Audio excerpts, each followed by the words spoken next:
Hello, this is an audio recording of things I wish I knew as a trainee that I recorded at the Northern Hub. I've put the slides to the audio recording, so there will be a bit of mismatch over the time, and obviously you might not understand the full context, given obviously I was there presenting in person. You'll miss any of the body language, etc., and gestures. I do hope it's of use, and feel free to get in contact if you'd like further information. Just for your awareness, there is a bit missing at the end where I've had to cut out the Q&A due to the sensitive nature of some of the questions. Thank you very much, and enjoy.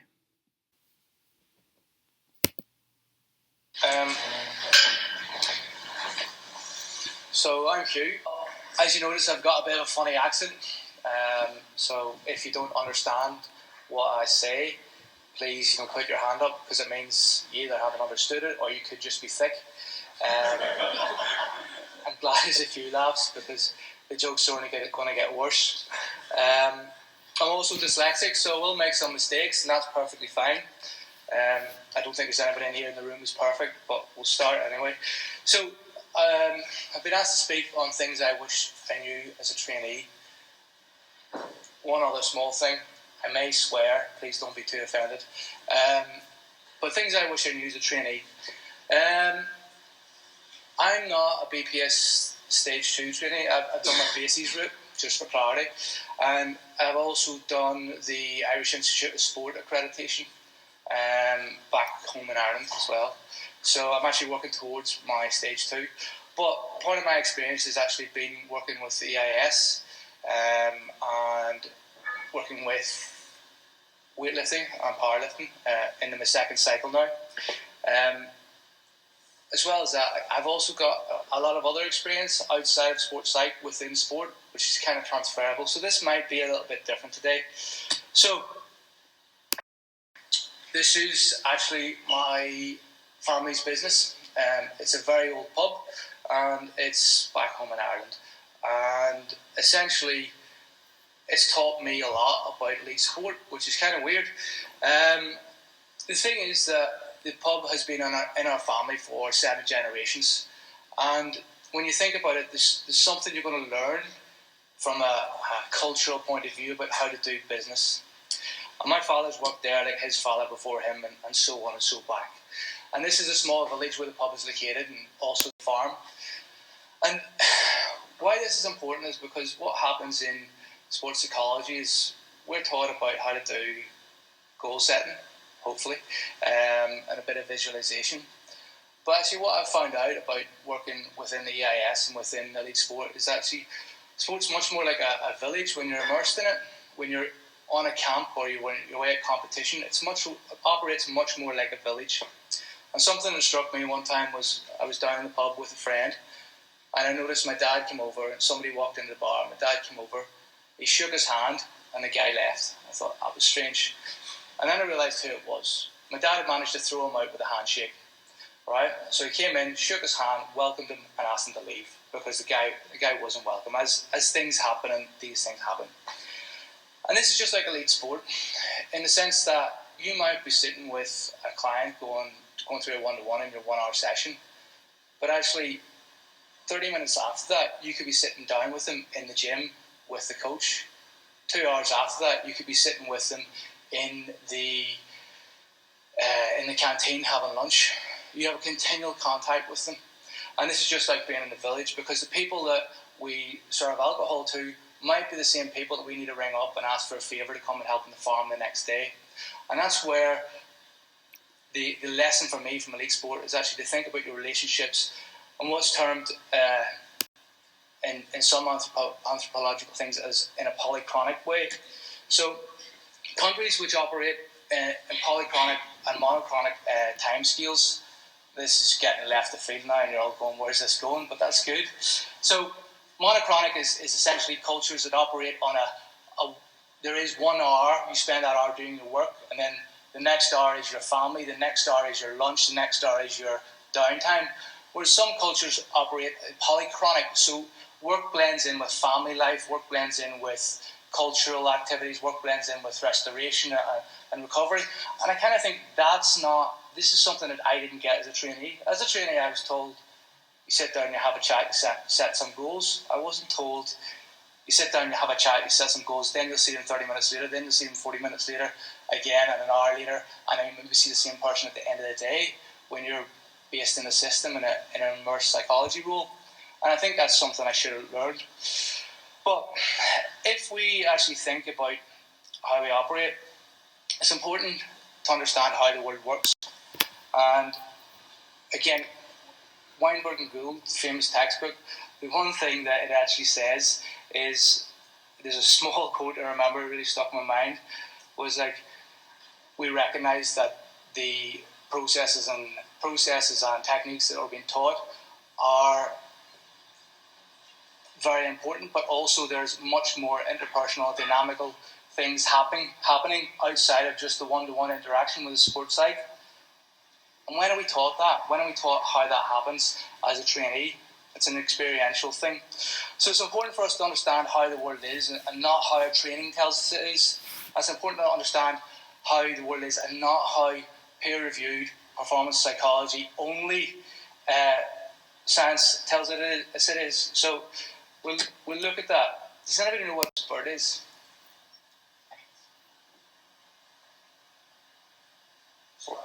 Starling, okay. It's a European starling. It's going home for Brexit. I just had to get that one in. But if you look at this bird, what does it do?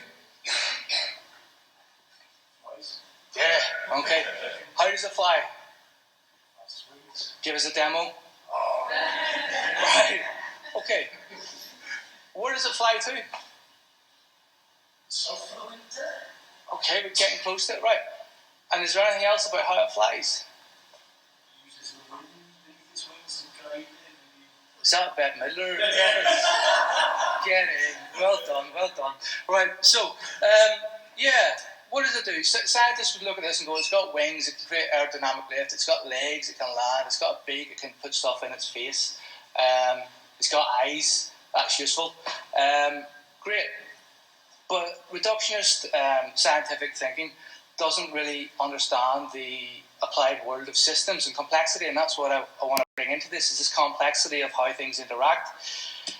So this is what we call a murmuration, and it's one of the most amazing sights in nature of how starlings fly, and we think, how the hell do, and these have been recorded into like 6 billion of, 6 billion, sorry, that's a complete lie, 6 million, there's been estimations of, like, these things have been 6 million strong and still coordinated like this, and it kind of acts as a single unit, it's coherent. And the reason is that the birds fly in a very simple way. Say, fly close to your neighbour, so you're close to them. Move if they move, don't get too close. Fly fast into the centre. And because of that, then, they all interact. And what happens is you have an emergent property within that system that causes something to happen. So because of these simple rules of don't bump into your neighbour, but stay close, stay away from maybe the hawk or whatever else is going on, the entire flock moves in unison. And those are simple rules that produce that level of complexity. Humans, unfortunately, are much more complex, as you'll find out, and you probably know. And I like to think of it, you might have heard the brickwork paper about how science produces bricks, and this is a great metaphor because science does produce bricks. It produces 6-week studies of things that happen and then come out, and this is how your brick is shaped. But in the real world, we don't really have bricks. We have maybe rocks and we're building a stone wall. And we think of complex systems. The surface of a pool ball is actually infinitesimal.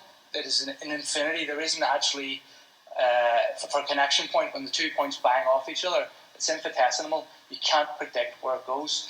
So no matter how much in physics we actually go, theoretically it's possible to recreate a pull break. In the applied world, it's absolutely not impossible. because you can't tell how one ball is going to bounce off one other ball because that surface is infinitesimal. Does that make sense? Pretty simple. Humans aren't shaped like pool balls, as you know. So, humans are actually very weird in that they're weirdly shaped, so they bounce off each other in different ways. But they also have agency and they have their own rules.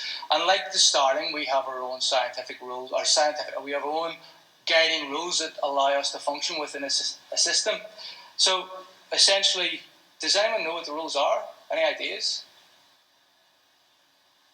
Simple, basic rules, big, clunky things. So,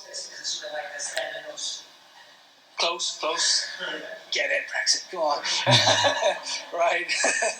No. So, this paper came out. I only found this about, I don't know, last night maybe. About 6 months ago, I think it was. But I found this paper.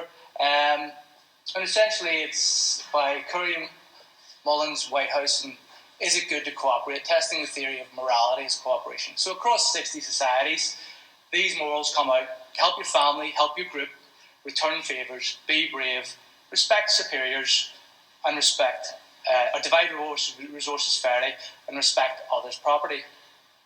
These are universal rules that we adhere to. There are morals as such. But if you think about it, the system interacts because we have conflicts, right? The system interacts because we have conflicts in the startings. And in society, sometimes my family might not get on with my group might not get on with my family. Sometimes fairness is deemed different, and this complexity causes things to swirl and change within society. Getting a bit high level. One more thing I'm going to throw in this before I get into the nitty gritty is that there's 3 numbers you need to remember. 5 is the number of people, or the number of things you can remember. Miller's number minus 2, so 7 is the number of things somebody can remember, plus or minus 2. 5 is the limit. 5 is the limit for crisis management teams, because that's the number of people that you can really trust. 15 is the kind of number where you can have a high enough level of trust to cooperate as a larger team. And if you look at systems of management, we only manage about 10 people below us as a manager. That's how organisations are set up. And 150 is Dunbar's number. It's actually 148. But 150 is how groups and organisations are. Or 150 is how tribes operate. And once they get too big, they start to split. I work in a small sport with 15 people. In another sport I work in with 150 athletes, maybe 50 coaches. And within that, there's multiculturals going on, multicultural aspects. Anyway, I get to the point. So what I want to give you some principles for dealing with systems and a bit of a web of confusion and a problem for you to unfold. Okay? So, Thomas Sowell is an economist, and he has 3 great questions. And I wish I knew these as a trainee. They are: compared to what, at what cost, and what hard evidence do you have? I find it interesting that psychology has got a liberal bias, and the humanities have a liberal bias. And this is a guy who was originally a Marxist and has gone conservative, and he has these hard questions. He says they can break any arguments on the left. And what happens in psychology as a trainee is, I guarantee you at some point during the day, somebody's going to bitch, right? Somebody's going to bitch about psychology, about certain things, and as you get together as trainees, somebody's going to get together and say, this person does that person's shit, and there's something going on there, right? And the thing is that we certainly bitch about people and how they apply psychology, and it frustrates us until we actually do something about it. So, I don't know, I'm obviously, that's a meme, by the way, I didn't just put that in there. Has anyone heard, there's a guy doing psychology, and he's called himself a zookeeper, and he's got this monkey model? Have a think. Might be somebody else. Right? Might not be a monkey, could be a gorilla or a chimp. Right? Okay. So, it pisses me off, and it's kind of something that happened where every time you go to a group meeting with sites, they bitch about, oh no, he's doing that, and this is crap, and he's doing that. So I went along to one of his talks, and I asked him 3 questions. And he had finished his talk, and I said, if you train people to use a hammer, they treat every problem as a nail. What do you do when your monkey model doesn't work? And the zookeeper psychologist said, if it doesn't work, I don't work with them. It works every time. If it doesn't work, I don't work with them. That's what homeopathists say. Okay? It's not acceptable, but that was his reply. I was shocked at that, because this person has a very high level of training. The next thing I asked him was, what are the mechanisms behind the chin paradox? So let's call it that. Censorship. What are the mechanisms behind the chin paradox? And he said, there's smarter people than you and me have understand the mechanisms. You can go to the research for yourself, and it's from Oxford, which is a claim to authority, right? Which you have to look at Carl Sagan's Guide to Bullshit and how to take apart science and understanding is essentially, it's not something you should do. You shouldn't make a claim to authority. The next thing I said, does the idea of creating a metaphor of a homunculus argument or a situation not create the conditions for reduced autonomy? And at which point he said to me, now you're getting very heavy. If you don't like what I'm saying, you can leave the room. Right? And this was in front of a lot of people. And the reason why I'm saying this is because essentially if you do create an idea that there's something in your head controlling you, that does reduce autonomy. And we know from research, essentially Thibodeau and Brodowski's research in metaphors, is that metaphors and how we understand the world shape our reasoning. How you understand the world essentially creates problems for you or solutions. And unless you understand your thinking of how you understand the world, you won't understand how that's been shaped blindly by the constructs. And that's one of the reasons why I disagree. The other reasons with the chin paradox is essentially you can look into it, the triune brain theory and evolution has been completely discredited. I think we didn't just have a reptilian brain that came first and this big grew on the top. That's not how we evolve. And that book is a great criticism of that. What's the issue then? So what I wish I would have known as a trainee, and what the BPS and what BASES and all these organisations do, is they don't teach you how to make money. Everybody thinks that, and as a trainee, I thought my job was to do sports psychology. My job is not to do sports psychology. My job is to make a load of money. Because unless I have a load of money, I can't pay my bills. I can be the world's best psychologist, but if I don't make money, I can't pay my bills. And this is kind of where I think a lot of the bitching and things happen within psychology, is because we teach trainees and we teach young people to essentially aspire to be a great sports psychologist, but unless the business acumen and the idea of how you sell yourself is taught, we're not going to be successful. Because when you work in what I do in an immersed environment, is people don't come to see me, they don't have to come and see me. I have to earn their trust and they have to come into me. It's not as if they're soliciting my services. I'm part of a team and they can use me, but if they don't use me and I can't sell myself to them, there's no obligation there.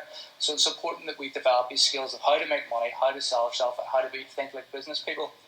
And that's where there's kind of this interesting divide. Anyway, the thing that I want to get to about that is that anthropologists say that we should actually not be called Homo sapiens, we should be called Homo narrans. Narrans meaning story or narrative, because of the fact that stories are much more responsible for how we've evolved and managed to pass on knowledge through each other, and I find that quite interesting in itself. Anyway, so a principle for working in this system, and something I want you to imagine, is like an avalanche. What causes an avalanche is a single snowflake, but actually it's a culmination of features of weather. It's a culmination of the slope, the amount of snow, the amount of previous snow, when it froze last, the disconnectedness between surfaces, and that creates a potential for change. And if you think about it, there's certain things like a fire alarm will cause us all to come running out of here like an avalanche. One simple thing like that. Systems are stacked and changeable, that they have potential to change rapidly. And Therefore, when we think about high-performance sport, people think about high-performance sport and this idea of setting bricks on top of bricks. Let's not think of it like that. Let's think of it like an avalanche. Let's think of it something that's unstable, and every time I add something in, I have the potential to unleash chaos or unleash performance, because that's how systems interact within multi-person systems. So I'm going to put this thinking of a small snowflake into how I would act. I just want to say, I thought this was going to be recorded, and I would have thought I've been through a number of serious cases, which have actually resulted in me ended up in court as a witness through social service and stuff like that. But I'm going to relay these principles that I've used to get me through that within another scenario that might concern you. So the principle is one small snowflake dropped very lightly, very gently. A person told me this at a table. A person said, my supervisor charges me £70 if I don't write the supervision reports for BPS. The supervisor essentially says, you go and write the reports that I'm supposed to do, otherwise I'll charge you 70 quid. In a system, in a complex environment of people, I go, oh, that's just one bird telling us that song. You know, it's just one person saying it. When does it become a fact? How many times do we need to hear that before it's a fact?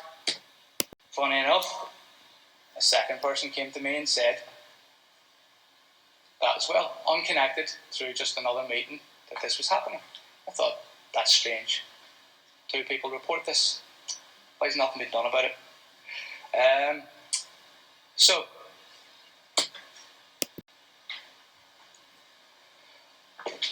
something else happened. A third person came forward through this process of reporting this and told me this. You realise you're complicit in this, and if anyone found out, you would get in trouble. Anyone want to know what type of people use that type of entrapment device? Abusers. So within the potential for the supervisee relationship, there's potential for abuse. It goes on, it happens, it is an issue. So, we think about our structures and how our structures work and how we have to operate within the world.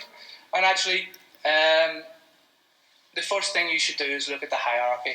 How does the hierarchy work? Use your formal channels. And we need to use the smallest snowflake possible, because systems can quickly change and I could get caught up in the avalanche. Oh, by the way, that's a great reference for that diagram, which I'll bring up again. So I send this, and I've blocked out the gender of the person. For a letter expressing concerns about one of the DSEP advisors, which has been forwarded to me by a member of the team.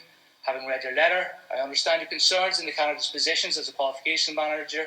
I have very limited recourse when it comes to supervision issues, because as per regulations, basically blah blah blah, we're not responsible for managing supervisee and supervisee regulations. And I say back, and they've said to me, if I want to take it further, that I can contact this person that's been blocked out to raise the issue further. I say, to say that BPS is powerless to investigate a supervisor, that it gives a license to supervise, is a shame. And this wouldn't happen in a capitalist organisation if it was based on profit. If I own a business and I know somebody's messing up, I'm investigating. But again, that's because the organisation system affects the system. We have to think about how different organisation structures affect how they operate and work, which is just something to be aware of. So I'd say that BPS is powerless to investigate a supervisor, that it gives a license to supervisors is a shame, and this makes me doubt the competency of this process. If a person were fraudulently writing reports and not providing the service required, the BPS is required to assess that person's competency to supervise. As such, I will escalate to the person you've detailed. Filling that, I'll escalate to the HCPC. I say again, same email, only further up. They say, thank you for the email below. Here's the code of conduct.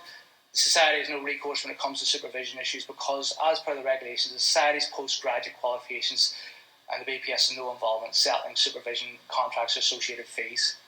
I'd also like to highlight that the candidates in Society qualifications have the option of changing the supervisor, and this is encouraged where a candidate's relationship is breaking down. So there's a power dynamic going on there, there's an issue where they don't actually have the ability to challenge or deal with this. And I come away going, I've gone through this formal network, and like this picture, it's a bit blurred and a bit confused.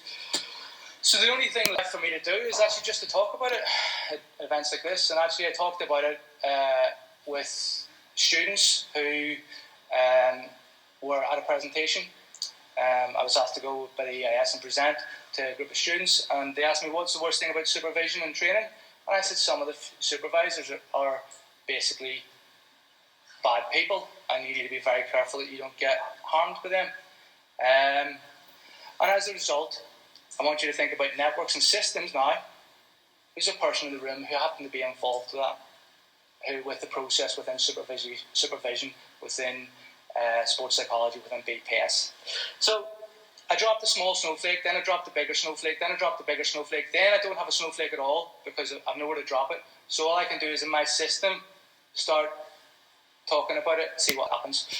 As a result, that person came forward, wanted to know who it was, said that there had been absolutely nobody notified within the sports psych department of the BPS about this supervisor, that formal communication that I put through had not made it across to them. They're completely unaware. And again, we think about networks and how things connect and disconnect, and we think about the starlings moving about. We are operating in a system where there's a formal hierarchy and a network overlaying, and it's important to think about when you're dealing with a complex case, whether it be family dynamics, sport, parent, athlete, coach dynamics, how things move in that system, how they move around, both formally and informally. So that's what I'd like to know as a trainee. That's what I'd like to have been told. Anyway, that has now been escalated and the person's been invested. Whether or not it's going to actually result of anything, and they've kept me up to date as to what stages it's at, things. Whether or not it's going to result in anything other than, here, don't do that, or being struck off is another thing. I don't know. So, in that sense, I kind of have a bit of hope that when we think about things in a complex environment and a network, we have the potential to actually create change outside of this 60-minute session that occurs. And that'll be down to your interpersonal skills and how you interact and how you talk to people in groups, all outside of your 60-minute goal setting, consultation setting. And one of the things I'm going to ask you to do to help you understand that is, and if you go back to Thomas Sowell's questions about what are the costs, what are the consequences, there's a myth that people are not responsible. And it's very simple. I'm going to ask you to do something now, and you've got 30 seconds to decide. By the time I clap my hands, I want a decision. Right? You have a train hurtling down the tracks. The train is coming down. There are 5 people on the tracks. In 30 seconds' time, the train is going to hit the 5 people. Okay? You're standing at the control tower, and you can flip a lever, and that will divert the train, and it will go on the track and kill a person who is not involved. Okay, so you've got workers on the track, and you've got another worker on the track over here. 5 and 1. Okay, the train's coming down the tracks. You have 30 seconds to decide. Are you going to flip that switch and kill the person on the left? Are you going to let it go and run into the 5 that are already lined up?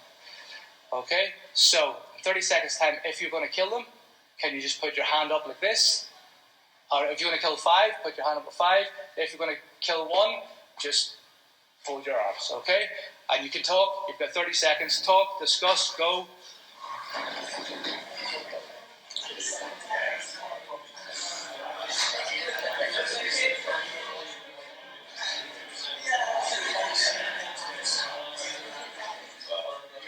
"25 seconds.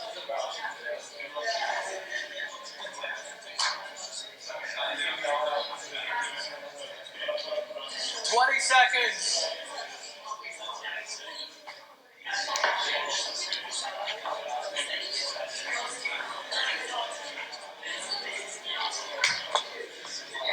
"15 seconds. 10 seconds. Get ready to make your decision. Hand up at 5, Fold your arms if 1, 5, 4, 3, 2, 1. Take a look around the room. Everybody's made a decision. Nobody's right. There is no right answer. There is no wrong answer. This is just a judgment. The purpose is that you need to understand, in any system, we prosecute people. People are very like, no, kill the five. People prosecute, we prosecute people on responsibility and action. We don't prosecute people for inaction, right, in our UK law system.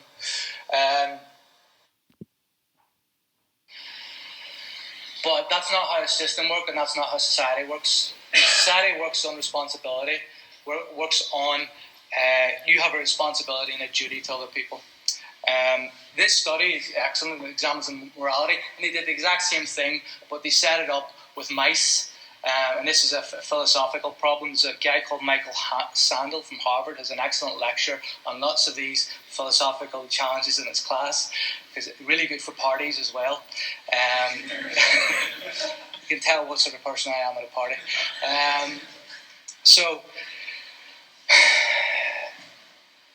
this is really good. I use this to split the room and get people to understand there's different views and different opinions. And again, we can escalate this into what would be the difference if you weren't flipping a switch, but you had to push the fat person off a bridge, and that would stop the train, right?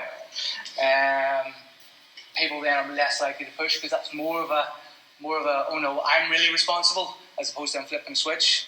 And it's interesting to play about that. The moral of the story is that this has been tried with mice, where they've got 5 mice ready to be electrocuted, and 1 mice is not going to be electrocuted. People walk in the room and told you decide, quick. So you can check out that paper if you want, of mice and men and trolleys. So where am I going with this? And I want to finish up and give you time for some questions or challenges, because this is all just me talking. It could be completely wrong. So you're personally responsible for how, as a bird, you're personally responsible for how you fly. How you fly will affect the 6 others around you. And because of that, the 6 others around you will affect the 6 others around you. That's how you think about yourself in a system. You're always affecting the people around you. How you fly determines how other people fly. And as a result, we get this collective emergence of your identity on the system and how you act. All right? The system will affect you, and you will also affect the system. And you're always making a decision. There are always consequences, even for inaction in the system. And one of the great experiences I had on holiday was to go to the Terror House Museum in Budapest. And it was a great experience because I think if we look at history brings psychology alive. We can see the effects of psychological theories and how we as society have evolved over time and different effects that things have had. And this is the statement at the end of the Terror House Museum in Budapest. And it says, I'm going to have to make it bigger on the screen here if I can. I'm going to have to look in. I'm just going to stand right here. So, all those who can be considered victimizers who contributed to the creation and maintenance of totalitarian systems, the communist and Nazi Party, during the times of foreign dominance, as well as actively supported them or occupied positions of authority in the executive branch in either of those 2 systems. The majority of these people perform their duties or fill positions of authority in organizations where crimes against humanity, war crimes, or even crimes that circumvent existing laws between committed. The victimizers either committed the crimes themselves and gave orders to commit them, approved those orders, or decided for the commission of crimes. The life before and after do not put them on the individual responsibilities. And how I want to relate that to what I've done here is the people who sent me the emails from the BPS are a little bit responsible. Doesn't necessarily mean it's their fault. They followed protocol and their orders and their pathway. They did their bit. And similarly, the people who are now dealing with that are doing a little bit more and they're acting on it. But within the complex environments, the less responsibility we take and the less we think about it and we just restrict ourselves to this constraints, the more rigid the system becomes and the more likely the system is to collapse. Rigidity and formality in a network causes collapse, and this is how what we know is that societies collapse the more rigid they get and the more complexity there is. So complexity, if we get too complex, it becomes an issue for performance. And again, another principle of that is to try and make performance very simple. Right, last bit. And this is another thing that adds into the understanding that I have from what I would have liked to have known, is about the principle of consilience. And Consilience by E.O. Wilson is a great book to read. It's about the unity of knowledge, how science, humanities and social sciences overlap, and essentially how there's convergence upon a main point between different features in society. And as a BPS, sport and exercise scientist, chartered, whatever, my title's not relevant. Whether or not I have HCPC status isn't relevant. How we should act is actually somebody knows. He knows what he's talking about. He's open to criticism. And I think that you should be above a level of chartership. That's a minimum standard. People should be looking at your reputation and not your accreditation to the HCPC. And this is one of the things that BACS people often fall out and get a bit annoyed about with. So anyway, where am I going? Back on track. So, consilience of knowledge. Consilience is overlap. If you look at it very simply, self-determination theory, terrible slide, sorry for that. Self-determination theory on the top, one of the key features is autonomy. We look at motivational interviewing, which is something I'm lucky enough to have been trained up in. Giving the person's suggestions for change are more likely to be successful, giving them that autonomy. It's reinforced. There's an overlap there between self-determination theory and motivational interviewing. And with Sapolsky, Robert Sapolsky, who, does anyone know who he is? Yeah? Robert Sapolsky came out with 5 things that cause stress, and it's like lack of social support, no frustration, no predictive knowledge, no control. And that, again, that control overlaps with autonomy. And consilience is about how theories converge. And I think one of the things I wish I'd known is actually when we overlap things and we get knowledge from systems theory and different things, they all converge. And actually really just tells you, like, there's 3 theories or 3 areas of psychology that overlap that all point to autonomy and how the individual acts within a system. And I think that's quite a powerful thing to think. So, thank you very much for listening. I just want to interject there and highlight I missed the metaphor I was going for, which was essentially theories are like lenses, and the more lenses you have and theories you have, and the more those lenses see the same thing, the more consilience you have within your practice. And I think that gives you a ground to stand on, which is very strong. And if you want to check out Chaos by James Gleick about chaos theory, and you want to check out complexitylabs.io, they're 2 very good sites that I find really useful as a sports site, because these things haven't been taught to me within the BACS route.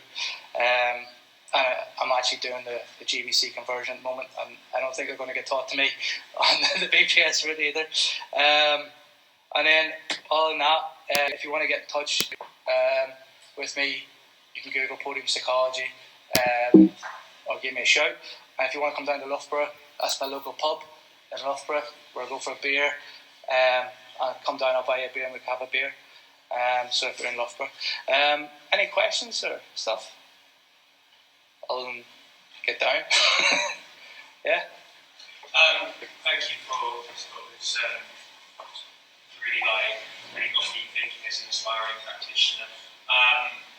He actually moved on quite nicely when we go on to talk about kind of ethical implications later. But I think one kind of general question, you were talking about whistleblowing. I wasn't sure, you may have mentioned how recent that certain situation with the supervisor was, but in your honest opinion, how are whistleblowing processes with BACS, BPS, HCPC any better than they were, or are they not?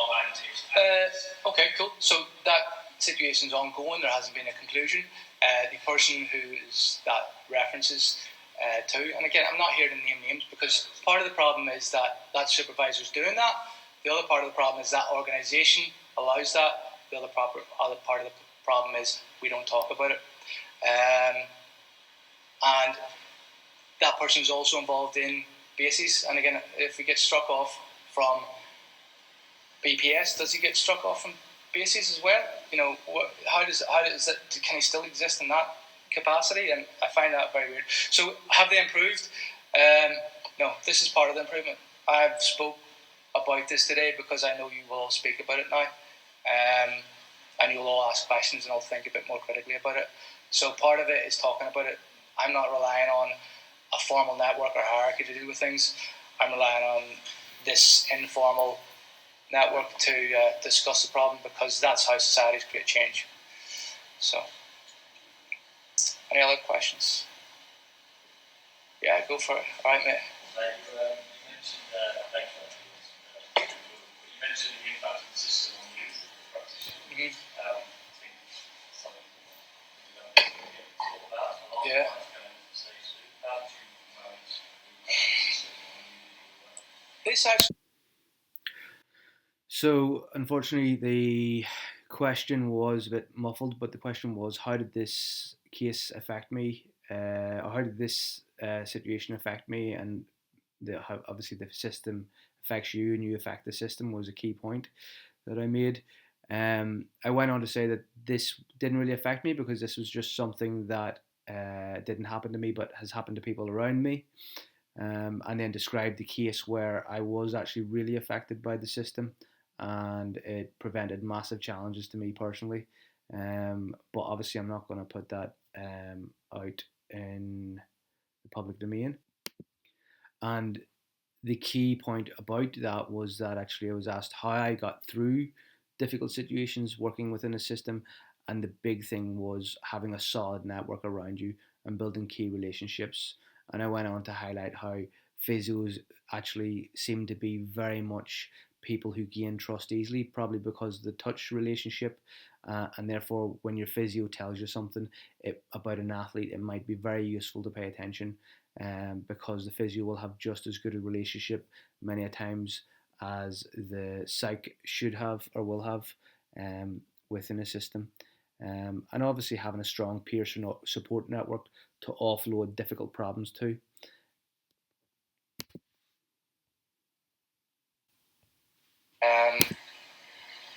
Yeah. Any other questions? Thanks, you. It's a comment and then a question. First of all, thank you for sharing some really important things. I mean, I won't say you brave, you made a choice to do it. Yeah. But I think the stuff you just shared there is something that's a difficult choice to make, I can imagine. And thank you for bringing this into life and allowing us to consider that. There's a number of things I'd love to chat to you about. One thing that's linked to the question there was about... Go for beer.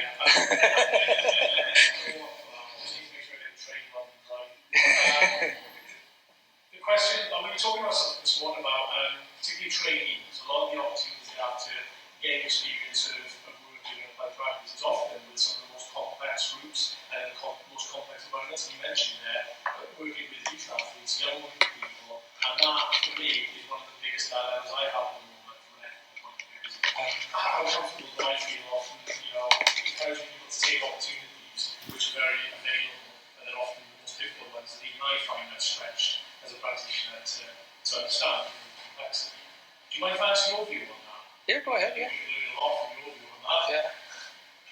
What we need to do to, Yeah, So I can't play the answer to that question because again it's sensitive. But to summarise, the question is how do we feel the difficulties that a young practitioner might face? They might be handled the most difficult scenarios to deal with, because they're obviously freely available and they're complex and the person is looking for hours and experience.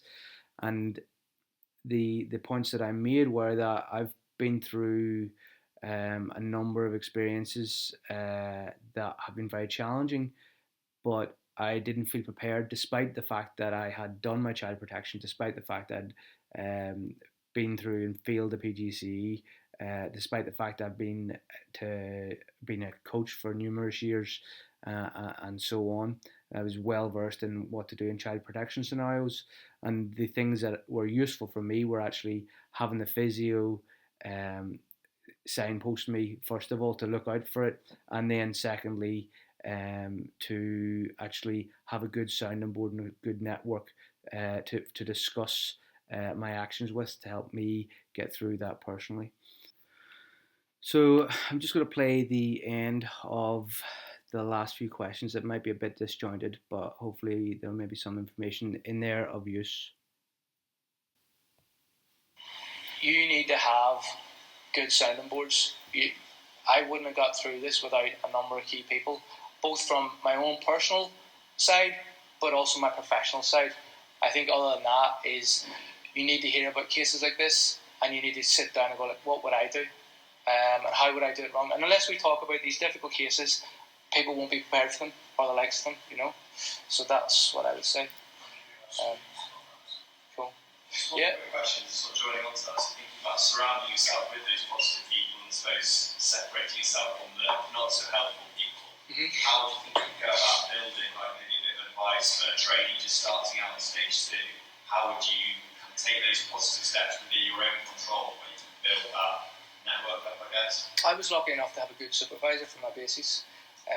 That said, I think, and if you look at the research on coach education, coaches learn more from peers than they do from people above them. And I've got far more benefit from talking to people and going, here, a bit of difficulty, you know, like, what's your opinion? Because when I go and say that to Charlotte, for example, who works with us in the team at the EAS, Charlotte's going to give me her opinion, and she's not my boss. She's going to go, like, not too sure, but this is a difficult thing. It's kind of like, do you have a good person beside you who's not going to judge you? And if they're your supervisor, you can be guaranteed they're going to be judging you, even if they're the world's best supervisor, because it's their job to do that. So you need to get non-judgmental peers around you who can support you through things like that. So that would be the number one thing. Did I answer your question there? Or? Yeah, I think so. So it's like building that sort of support network around you. So stage 2, for example, I'm very fortunate to be doing that with Kelly. He's sat back as well, having that peer support network, as well as kind of with Charlotte, with Andrew as my supervisor, as well as... I always judge my Yeah, but I mean, it's your job, because it's your job, and that's not me like picking on supervisors. That's just a fact of a matter. There is a kind of like, they're assessing me, they're trying to guide me, you know. So yeah. I think that, and spoke to Andrew about that as well. It's sort of around the idea of trust, that it's not that they will challenge you and be judging you almost in that positive way, but that comes from a good place as well. Having that unjudgmental support that you talk about. Yeah. I think I look at it as like your supervisor's job, and I look at it within the EIS system. I'm very lucky to have a good technical lead. No, that's not true. A great technical lead, and she didn't have. Your superior has to hold two hats. One, what's good for the business of the organisation. One, what's good for the person. She didn't have the one that was about the organisation. She had it just for me, as in this is good for him within the organisation. And I think that's kind of what you need, is somebody who's actually got your back for you and not thinking about organisational responsibilities. And it's rare, it's difficult, you know. And that's why the peers are actually more likely to be a better support system. Any other questions? Good. Okay. Right, guys. Thank you very much. It was a bit nerve-wracking, but thank you very much.